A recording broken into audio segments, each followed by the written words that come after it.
Hello, everyone. My name is Natalie Hedden, and I will be presenting an analysis and interpretation of the monocrater data. Let us first dive in and first look at a graph of MgO versus calcium to get a better understanding and introduction to the data.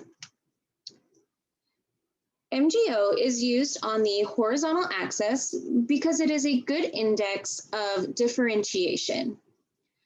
Magma evolution occurs at high MgO for the most primitive lavas and moving towards the lower amounts of MgO for the evolved lavas. At the top right, you will see the liquids that we began with during our calculations. It is through Bowen's reaction series that the crystals will fracture and eventually will be more evolved, and that is seen at the bottom left of the graph.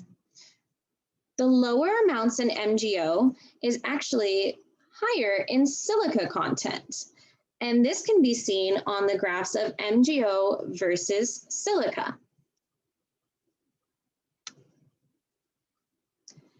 As you can see, the primitive lavas on this graph actually do begin around 50 to 55 weight%. These represent the mid-ocean ridge basalts and become evolved into rhyolites as they increase in their silica weight% and decrease in their MgO weight%.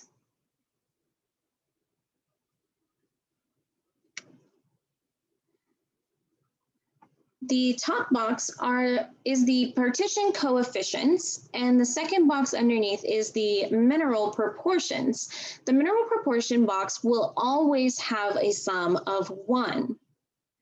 The bulk distribution coefficients, right underneath that, are directly related to the mineral proportions. These calculations are from the sum of the mineral proportions and are multiplied by the partition coefficients. This will give us our bulk distributions that we see here. The calculations are then used to create a model of the starting composition and melt fracture. These calculated theoretical compositions, the bottom data here, will be compared to the natural composition from the previous graphs that we've seen. The goal is to see if the perfect fractional crystallization is a good depiction of what is actually seen naturally occurring in the real world.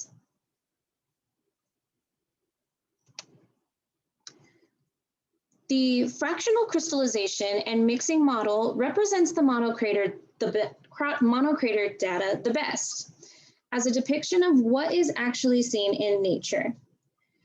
It starts with the primitive data, and through the fractional crystallization that you can see here in this figure with the orange dash markers below, that the creation of the rhyolitic liquids in the upper parts of the chart, there is a very clear increase in crystallization.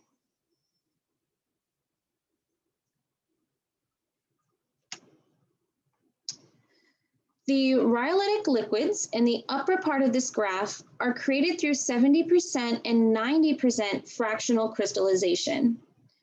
However, the mixing of the upper percentage of fractional crystallization and mixing it with lower primitive liquids, you are able to see that the creation of the other rocks are falling along the trend line, and this trend line is identified by the green markers here on this graph.